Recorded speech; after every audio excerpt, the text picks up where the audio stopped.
왜냐하면 하나님이 어떤 분인가를 우리가 알아야 된다. 그런 이야기죠. 하나님은 수시로 이스라엘 백성들에게 나타나셔서 말씀을 주실 때 나는 너희의 하나님 여호와야 이야기를 했어요. 여호와라는 이야기는 I am that I am, 그래서 나는 스스로 있는 자야. 인간이 필요해서 만들어진 존재가 아니라 하나님의 선제에 계셨다. 그런 이야기요. 먼저 계셨다. 그런 이야기입니다. 예수님도 제자들을 데리고 하루는 가이사랴 빌립보 지역에 이르렀을 때 도대체 나를 누구라고 하는가? 그게 궁금해서 제자들에게 질문을 했잖아요. 도대체 사람들이 나를 누구라고 그러더냐? 그렇게 물어봤어요. 그랬더니 제자들이 들었던 이야기들을 예수님께 다 고했잖아요. 그리고 났더니 예수님은 그들에게 말씀을 하시는데, 그렇다면 너희는 나를 누구라고 하느냐? 내가 어떤 분이냐? 그런 질문을 했단 말이에요. 그랬더니 베드로가 주는 그리스도시오 살아계신 하나님의 아들입니다. 그랬어요. 그랬더니 예수님이 너무나 기쁘셔서 너가 그것을 알게 된 것은 하나님이, 성령님이 알게 하신 것이다. 그러면서 칭찬했던 것을 알 수가 있습니다. 우리는 내가 믿는 하나님은 도대체 어떤 하나님인가? 여러분, 교회를 그냥 다니는 것 안 돼요. 하나님이 어떤 분인가를 분명히 알고 여러분 신앙생활을 해야 되는 것이에요. 또한 우리는 신앙 간증이 있어야 됩니다. 나에게 하나님은 도대체 어떻게 역사하신 분이었는가? 다윗은 여호와는 나의 목자가 되십니다. 그래서 다윗은 나의 목자가 되신 하나님에 대해서 고백을 했고요. 간증을 했고요. 그런가 하면 욥은 하나님은 일정하신 하나님, 작정하신 것을 이루시는 하나님이십니다. 그러면서 고백을 드렸어요. 또한 바울은 모든 일에 합력하여 선을 이루시는 분이 하나님이십니다. 그렇게 고백을 했어요. 그러니까 우리가 신앙 간증, 신앙 고백이 분명해야 우리의 신앙이 흔들리지 않는 거예요. 개인적으로 제가 여러분에게 묻는다면 각자의 답이 있을 거예요. 하나님에 대한 신관뿐만 아니라 하나님은 이런 분이다. 그렇게 여러분들이 각자 이야기할 텐데요. 어떤 분은 사랑의 하나님이십니다. 은혜의 하나님이십니다. 역사하신 하나님이십니다. 구원의 하나님이십니다. 또한 축복의 하나님이십니다. 그렇게 고백을 할 수 있을 거예요.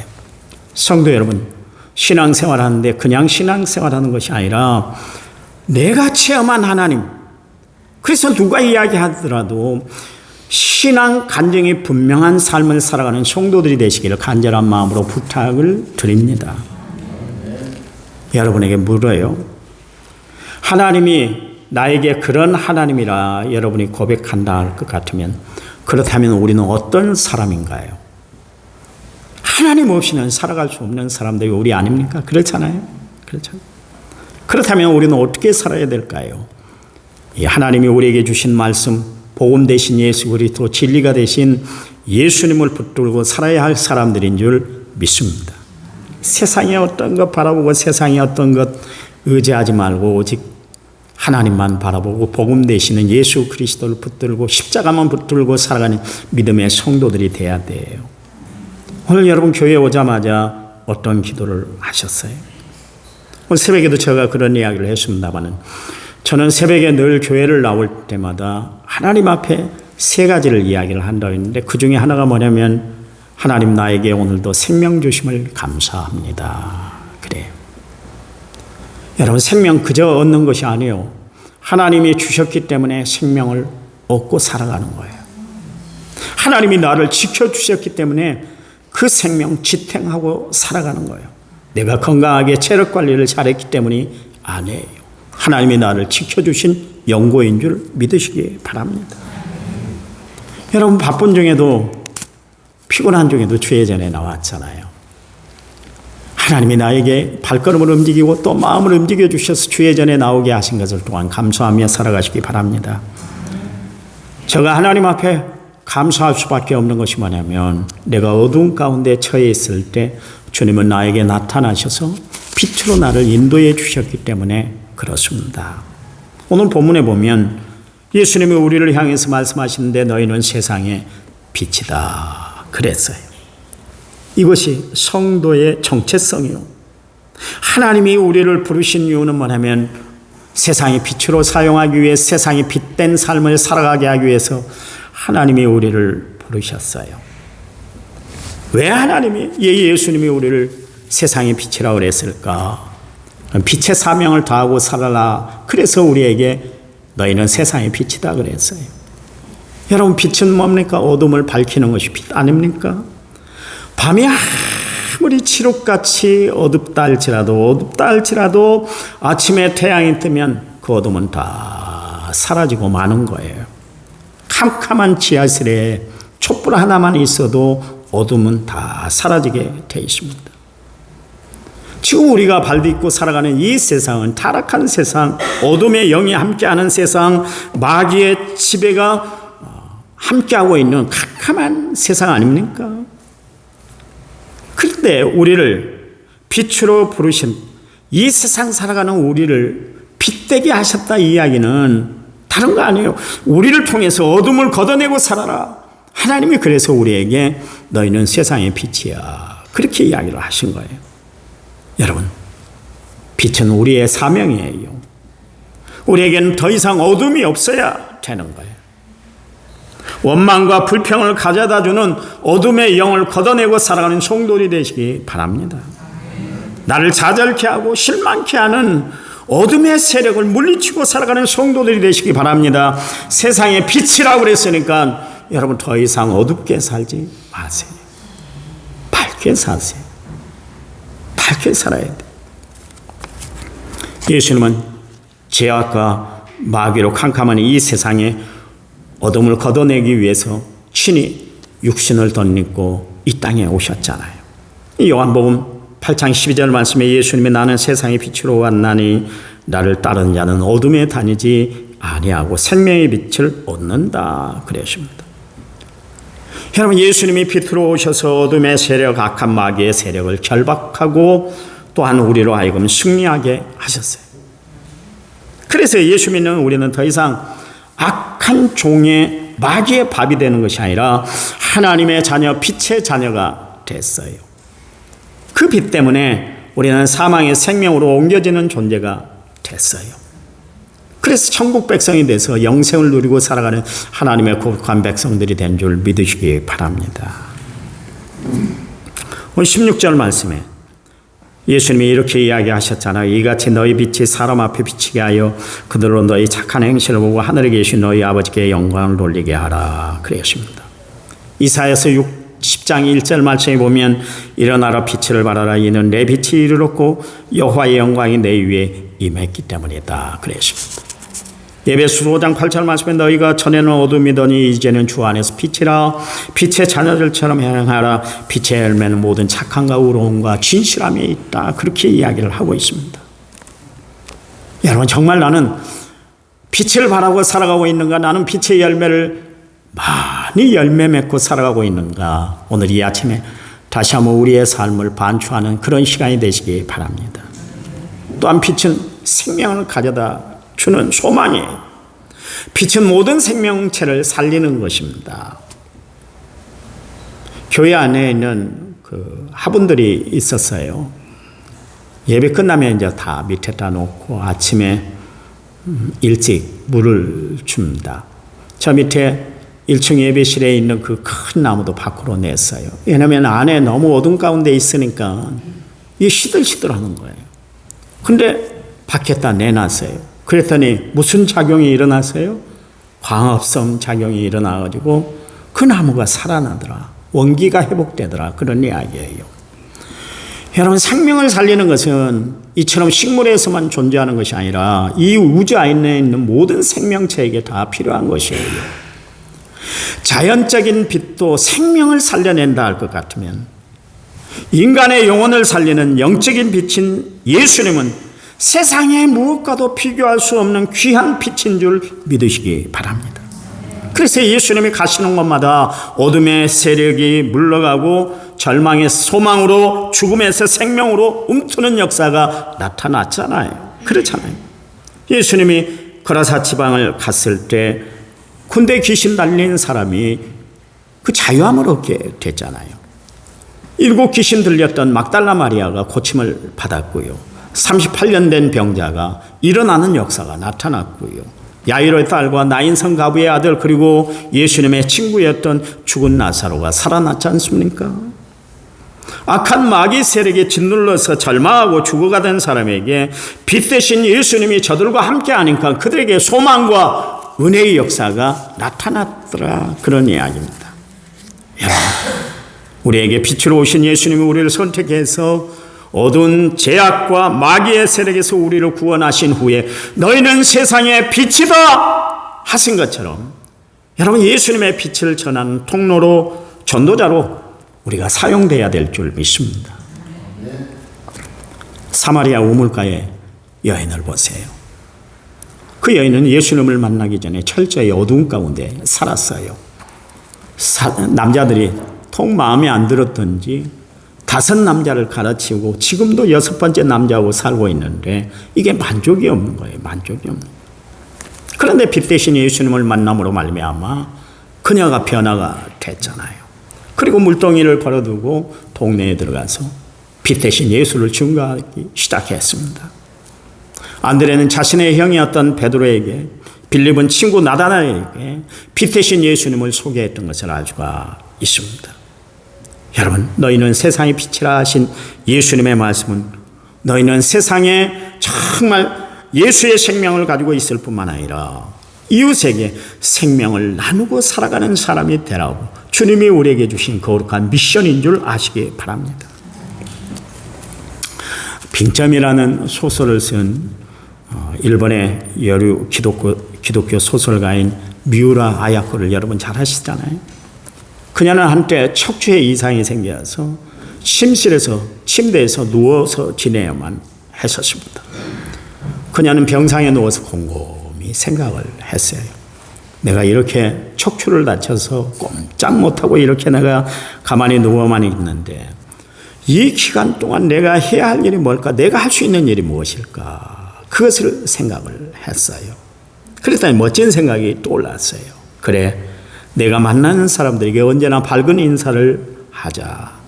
그래서 그리스도인은 은혜 속에 살기 때문에 어떤 고난이 있다 할지라도 결코 낙심하지 않고 나는 행복하게 살고 있어, 이것을 보여줘야 되겠다. 그렇게 결심을 했어요. 그리고는 그날부터 얼굴 표정을 달리하기 시작했습니다. 그래서 보는 사람마다 다 웃어줬어요. 그래서 의사를 만날 때도 환하게 웃어주고, 간호사들을 만났을 때도 마찬가지로 환하게 웃어주고, 옆에 있는 환자들에게까지 환한 웃음을 그렇게 선물로 주었습니다. 그랬더니 다른 사람들이 물어봤어요. 아니, 당신은 허리를 다쳐서 꼼짝달싹 못하고 그렇게 살아가고 있는데 어떻게 그렇게 마음이 기쁘시오? 그랬어요. 그랬더니 미우라 아야코가 그런 이야기를 합니다. 저는 예수 믿는 사람이기 때문에 그렇습니다. 저는 예수님만 생각하면 너무나 행복해요. 그런 이야기를 했다 그래요. 그가 뒤에 이렇게 이야기를 했습니다. 나는 내가 병원에 입원해 있는 동안에 건강할 때보다 더 많은 사람들에게 전도할 수 있었고, 더 많은 사람들에게 예수님이 그리스도라는 것을, 그리고 그리스도가 나와 함께 한다는 것을, 그리고 그리스도의 향기를 바라며 내가 살아갈 수가 있었습니다. 그런 이야기를 했다고 그래요. 여러분, 우리가 돈이 없어서 어려운 사람들을 그렇게 도울 수는 없다 할지라도 인사와 웃음 그리고 몸으로 봉사하여 착한 일을 하며 우리는 빛을 발하는 삶을 살아갈 수가 있는 거예요. 여러분, 빛은 어둠을 밝히는 데 있는데 그 사명이 있듯이 우리 성도들은 정말 갈 길을 찾지 못하고 방황하는 사람들에게 빛을 비추어서 저들에게 생명의 길, 구원의 길을 알려줘야 할 줄 믿습니다. 이것은 주님이 우리를 부르신 목적이에요. 그리고 우리가 살아가야 할 이유인 것이기도 합니다. 오늘 14절 말씀에 보면 빛이 비치면 산 위에 있는 동네가 숨겨지지 못한다 그랬습니다. 여러분, 예수 믿는 사람은 숨기는 삶이 아니라 어둠 속으로 기어들어가는 삶이 아니라 드러내는 삶, 빛으로 나아가는 삶인 줄 믿으시기 바랍니다. 내 안에 예수 믿음으로 말미암아 하나님이 주시는 기쁨을 드러내고 살고 은혜와 감사를 드러내고 살아가는 성도들의 삶이 되어야 할 줄 믿습니다. 그러니 오늘부터 여러분의 행동, 마음, 발걸음, 옷 입는 의상까지 밝게 하고 사세요. 얼굴도 행동도 말씨도 다 밝게 하고 살아가시기 바랍니다. 하나님은 우리를 어둠의 자식으로 부른 것이 아니라 빛의 자녀로 불렀어요. 바울이 그가 기록한 성경 말씀을 보면 그가 무슨 이야기를 했어요? 항상 기뻐하라, 쉬지 말고 기도하라, 범사에 감사하라. 데살로니가전서 5장 16절 18절 말씀에서 그렇게 이야기를 했는데요. 그것이 바로 하나님의 뜻이다 그랬는데 가장 먼저 뭐예요? 항상 기뻐하라. 그런가 하면 빌립보 교회 교인들에게 이야기합니다. 여러분 기뻐하시기 바랍니다. 내가 다시 한번 여러분에게 강조해서 말씀드리는데 기뻐하며 살아가세요. 그랬어요. 지금이야 우리가 예수 믿는 삶에 대해서 마음껏 기뻐하고 살아갈 수가 있어요. 그런데 바울이 활동하던 그 당시에는 기뻐할 일이 없었어요. 왜냐하면 예수 믿는 그 행실이 드러나게 되면 그 사회에서 그 공동체에서 다 소외가 되고 있던 직장도 다 쫓겨나고 가정생활도 제대로 못하게 하셨습니다. 그런가 하면 예수 믿는 신앙 때문에 초대교회 성도들이 얼마나 어려움을 많이 겪었어요. 로마 밤하늘에 밤에 가로등이 없던 시절에 예수 믿는 사람들 몸에 꼴타를 입혀가지고 나무에 달아서 그것을 가로등으로 그렇게 대신 불을 피우고 그랬어요. 화형을 시켜 죽였다 그런 이야기예요. 그런가 하면 여러분 영화를 봐서 압니다마는 원형 경기장 안에 그렇게 맹수를 또 검투사들 보내가지고 다 찔러 죽게 만들었죠. 예수 믿는 것이 두려운 시대였어요. 예수 믿는 삶을 드러내고 살아가기가 힘든 시절이었어요. 그런데도 바울은 여러분 주 안에서 기뻐해야 됩니다. 다시 한번 말씀드리는데 여러분 기뻐하시기 바랍니다. 그랬어요. 이게 바울이 한 이야기예요. 여러분 바울의 삶을 한번 들여다보시기 바랍니다. 그가 기뻐할 처지가 되었습니까? 아니에요. 기뻐할 처지가 없었어요. 결혼을 해서 가정의 신비를 맛봤습니까? 또한 가정을 꾸려서 자식을 키우는 재미를 느꼈습니까? 그렇다고 손주 보는 재미가 있었습니까? 예수님과 결혼해서 수총각으로 지냈던 사람이 바로 바울이지 않습니까? 인생의 낙이라고는 하나도 경험하지 못했던 사람이 바로 바울이에요. 그렇다면 몸이라도 좀 건강해야 될 것 아니겠어요? 육체의 가시 때문에 늘 불편한 몸으로 지냈던 사람이 바울이었어요.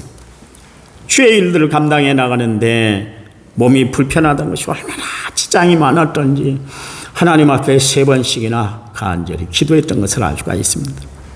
기도했더니 하나님이 그의 병을 치료해 주시고 건강케 해주셨던 것이 아니라 내 은혜가 내게 족하다. 너를 자고하지 않게 하기 위해서, 교만 떨지 않게 하기 위해서 내가 안전장치로 너는 끝까지 내 몸에 가시가 있을 거야. 그랬잖아요. 말이 그렇지. 여러분 주의 일을 할 때 육체의 가시가 자기를 찌를 때마다 온몸이 힘들었을 거예요. 한간의 사람들은 그가 다메섹 도상의 다마스커스에서 부활하신 주님을 만났을 때 강렬한 빛이 비쳤기 때문에 그때 눈이 멀어졌을 것이다. 아니나 다를까 그의 눈에 비늘이 씌어졌잖아요. 그랬더니 아나니아가 가서 안수기도 하니까 비늘이 벗겨졌더라. 그런 이야기를 해서 아마 안질이 심했을 것이다. 그래서 눈이 다 눈물이 흐르고 그러니 얼마나 지저분하고 힘들었겠어요. 그렇잖아요. 우리가 눈에 뭐만 이렇게 씌어도 힘들잖아요. 그래서 병원의 안과에 가서 그것을 걷어내는 작업, 수술을 하지 않습니까? 또 어떤 사람은 그가 아마 여러 지역을 다니다 보니까 그 당시에 말라리아에 걸렸을 것이다. 그런 이야기를 합니다. 또 학간에 어떤 사람들은 그가 너무나 많은 태장을 맞고 매를 맞고 사람들에게 돌팔매질을 당했기 때문에 그것 때문에 간질이 왔을 것이다. 여러분 간질이 걸렸다 그러면 얼마나 비통한 일이에요.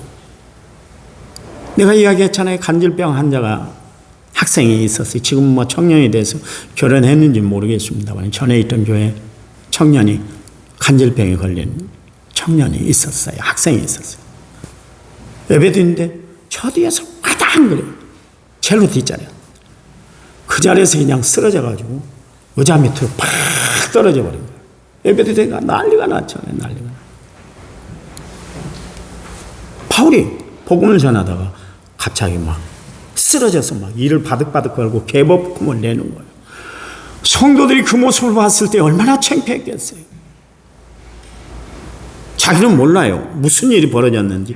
그 아차의 순간에는 모르는 거예요. 근데 바울이 그런 일이 있었으니까 얼마나 불편했겠어요.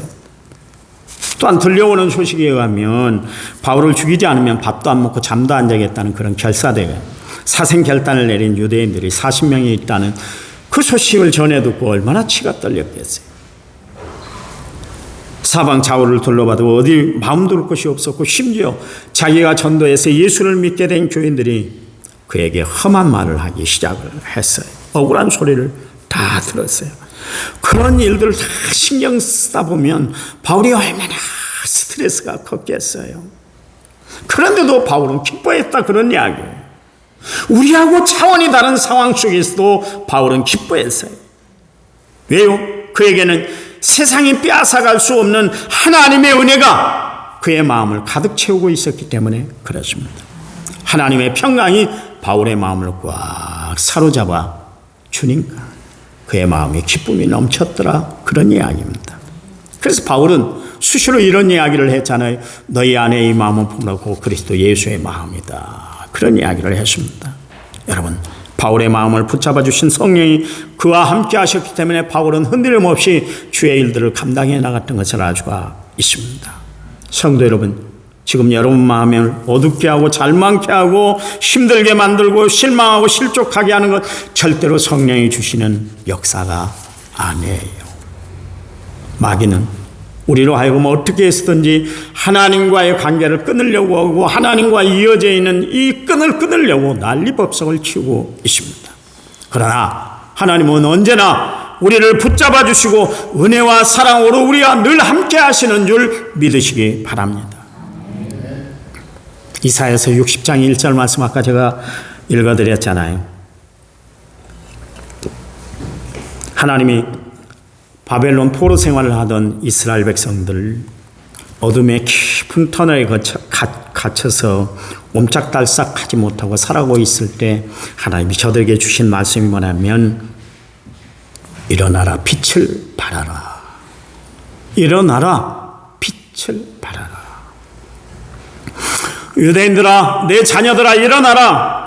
이제는 너희는 어둠을 떨쳐버리고 빛 가운데 걸어가게 돼. 빛 가운데 살게 돼. 그런 이야기. 누가 절망과 낙심과 실패의 그 땅바닥에 주저앉아있던 저들을 이렇게 말씀하신 분이 누구예요? 하나님이세요. 주변의 사람들은 한결같이 너희는 이제는 끝났어. 너희들에겐 빛이 가려지고 이제 어둠밖에 없어. 하나님이 너희들을 떠났다니까. 그리고도 하나님을 믿고 있어. 별말로 이스라엘 백성들을 다 김 빠지게 만들었지만 그러나 하나님은 그들을 잊지 아니하시고 패배의 자리에서 있는 그들에게 위로와 용기와 힘을 주시기 위해서 다시 일으켜 세워주시잖아요. 이 말씀을 누가 했어요? 하나님인 줄 믿으시기 바랍니다. 오늘 여러분 힘들죠? 어렵죠? 하루하루 살아가기야 뭐 이런 세상이 다 있어. 너무 어렵잖아요. 그렇잖아요. 내일은 또 어떻게 살아야 돼? 힘들잖아요. 그럴 때 우리에게 다가오셔서 우리를 일으켜 세워주신 하나님 때문에 빛 가운데 걸어가는 삶을 살아가는 믿음의 성도들이 되시기 바랍니다. 밀림에 짐승들이 상처를 입으면 치료하는 방법이 있다고 그랬잖아요.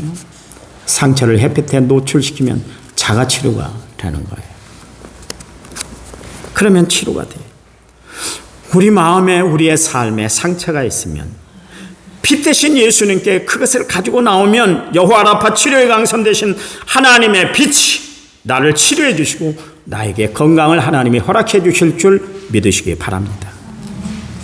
하나님의 은혜는 우리 몸에 좋은 에너지를 만들어 주어서 매사에 긍정적인 삶, 믿음의 삶을 살게 해주세요. 성도 여러분, 성전에 들어오실 때 아무리 세상 일로 지쳐있다 할지라도, 세상 것 때문에 마음의 상처가 컸다 할지라도 하나님이 주시는 위로와 평안을 이 시간 받아서 여러분 나갈 때는 얼굴빛이 환해 나가시는, 그래서 세상을 승리하고 살아가는 믿음의 성도들이 되시기를 간절한 마음으로 부탁을 드립니다. 오늘부터 기도하실 때 이렇게 기도하세요. 하나님, 세상 살아가면서 하나님이 주신 기쁨과 평안을 잃어버리지 않게 해달라고 하나님 앞에 간절히 기도하고 살아가는 성도들이 되시기 바랍니다. 은혜의 빛 성령이 주시는 이 감사의 마음이 실족되지 않게 해달라고 하나님 앞에 기도하며 살아가세요.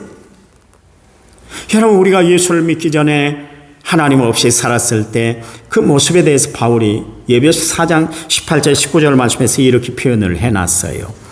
그들의 총명이 어두워지고 그들 가운데 있는 무지함과 그들의 마음이 굳어짐으로 말미암아 하나님의 생명에서 떠나 있도다. 그들이 감각 없는 자가 되어 자신을 방탕에 방해하며 모든 더러운 것을 욕심으로 행했다. 그랬습니다. 여러분, 예수 믿는 삶, 아니 예수 믿지 않는 삶은 자유로운 삶인지 모르겠어요. 나는 막 교회에 구속되고 나는 예수 하나님, 내 주먹을 믿고 내 의지를 믿고 내 마음을 믿고 사는 것이지, 세상에 심약해 빠진 사람들이나 예수를 믿는 것이지, 세상에 믿을 것이 없어 하나님 믿어 나 자신을 믿어야지, 그렇게 살아가는 사람들이 있어요. 그 사람들이 진정 자유로운 삶을 살아가고 있는 것일까요? 아니요, 자유가 아니에요. 여러분, 양이 울타리 밖에 있으면 자유로울 것 같잖아요. 마음대로 뛰놀고 언제 일어나라, 나가라, 운동해라, 돌아와라, 간섭 안 받고 내 눕고 싶으면 눕고 내 가고 싶으면 가고 내가 할 것 다 하고 그러면 나는 자유로울 거야. 그러지만 양은 우리 밖에 나가는 그 순간부터 죽은 목숨입니다. 그렇잖아요. 살아갈 길이 없는 거예요. 왜냐하면 그를 노리는 맹수들이 드글드글하기 때문에 그렇습니다. 양은 목장 안에 있을 때, 목자의 보호 아래 있을 때 자유롭고 안심스러운 거예요. 여러분, 우리가 하나님 안에 있을 때, 그리스도 안에 있을 때, 성령 안에 있을 때 우리는 진정한 자유를 누리고 하나님 주신 은혜를 마음껏 누리고 살아가는 은혜로운 삶을 살아가게 된 줄 아시기 바랍니다. 보세요. 예수 믿지 않을 때는 철저히 내 욕심대로 살았잖아요. 거기 보니까 더러운 욕심을 부리며 살았다. 그렇게 이야기를 합니다. 방향 감각도 없었어요. 그래서 탕자처럼 허랑방탕하며 우리는 살았어요. 그랬던 우리가 예수를 믿음으로 말미암아 빛의 자녀가 됐잖아요. 에베소 4장 24절 말씀처럼 하나님을 따라 의와 진리로 거룩함으로 지으심을 받은 새 사람을 입게 됐어요. 그래서 우리는 이제부터는 어둠을 밝히는 존재가 되었다. 그런 이야기입니다. 오늘 보면 15절 말씀에 등불을 켜서 등경 위에 둔다 그랬습니다. 그러므로 이 등불을 통해서 집안의 모든 사람들에게 비치게 한다. 그렇게 말씀을 하고 있습니다. 여러분, 우리는 빛의 자녀가 돼서 더 이상 멸망을 향해 가는 자들이 아니에요. 구원받은 하나님의 자녀가 돼서 우리는 빛의 자녀가 됐습니다. 빛의 열매, 여러분, 열매 없는 어둠의 일에 참여하지 않고 말하기도 부끄러운 은밀한 일을 하지 않고 책망받는 모든 일을 하지 않았습니다. 이런 일은 전부 다 어둠의 일이기 때문에 그래요. 베드로전서 2장 9절 말씀에 이는 너희를 어두운 데서 불러내어 그의 기이한 빛에 들어가게 하려 하신다. 그랬습니다. 사랑하는 성도 여러분, 예수를 구주와 주님으로 모셔드린 순간 우리는 이미 세상의 빛이 된 줄 믿으시기 바랍니다. 그러니 더 이상 어둠의 일을 하느라고 괴로워하지 말고 빛의 자녀답게 세상의 빛답게 생명의 빛 가운데 거하는 최선을 다하는 삶을 살아가는 믿음의 성도들이 되시기 바랍니다. 바울은 하나님이 자신을 통해서 이 어둠을 밝히는 등불로 사용했다는 것에 너무나 감사했어요. 그래서 바울이 이야기하잖아요. 내가 예수를 본받아 빛 가운데 사는 것처럼 너희도 나를 본받아 빛된 삶을 살아가시기 바랍니다. 그렇게 이야기를 하고 있잖아요. 여러분, 나는 이 시간 정말 하나님이 나를 부르셨을 때 그 모습 그대로 이 세상에 빛된 삶을 내가 살아가고 있는가? 나는 정말 선한 영향력을 끼치고 살아가고 있는가? 하나님은 나 한 사람을 통해서 이 세상을 밝히는 등불이 되길 원한다는 사실을 분명히 기억하시기 바랍니다. 빛이에요. 우리는 빛이에요. 여러분, 하나님 앞에 감사하십시다. 나를 불러서 어둠을 밝히는 빛으로 하나님이 나를 세워줬다는 것 때문에 날마다 감사하며 살아가는 믿음의 성도들이 되시기 바랍니다. 우리 한 1, 2분 동안 간절히 기도하는데, 하나님, 내가 빛의 자녀로 세상을 승리하며 살아가게 해달라고, 내가 세상에 빛을 발하며 살아가는 믿음의 사람이 되게 해달라고 우리 1, 2분 동안 간절히 기도합니다. 하나님 감사합니다. 우리를 통해서 하나님의 선한 영향력이 나타나도록 함께해 주시니 감사합니다. 우리를 빛으로 부르셔서 이 어둠의 제약들을 걷어내게 하시고 어둠의 세력을 굴복시키게 만들게 하시니 감사합니다. 우리는 주 안에서 빛이다. 착함과 의로움과 진실함에 날마다 열매를 맺고 살아가는 저희를 되도록 도와주시기만 원합니다. 우리를 통해서 하나님이 이루시고자 하는 하나님의 나라를 이루어지도록 역사해 주시되 빛의 나라가 이루어지도록 도와주셔서 이 세상이 더 이상 절망이 없도록, 슬픔이 없도록 아버지 하나님 함께 해주셔서 빛된 삶을 살아가도록 도와주시기만 원합니다. 아버지 하나님, 하나님 저희들에게 능력을 주시고 은혜를 베풀어 주시고 사랑을 베풀어 주시고 감사할 조건을 가지고 날마다 살아가게 하시니 감사합니다. 늘 승리하도록 저희들의 삶을 책임져 주시옵소서. 함께 하실 줄 믿고 예수님 이름으로 기도했습니다. 아멘. 찬양 부릅니다.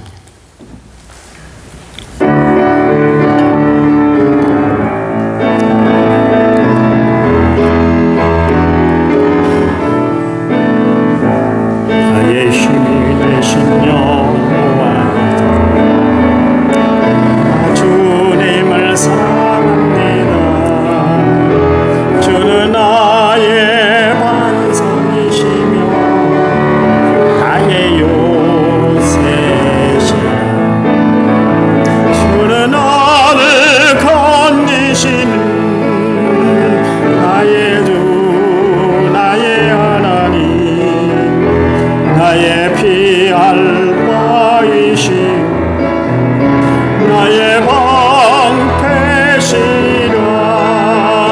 나의 하나님, 나의 하나님, 구원의 불이시오 나의 산성이라. 나의 하나님, 나의 하나님, 그는 나의 여호와, 나의 구세주, 나의 영이신 여호와여, 내가 주님을 찬양합니다. 주는 나의 사랑이시며 나의 의지시오. 아멘.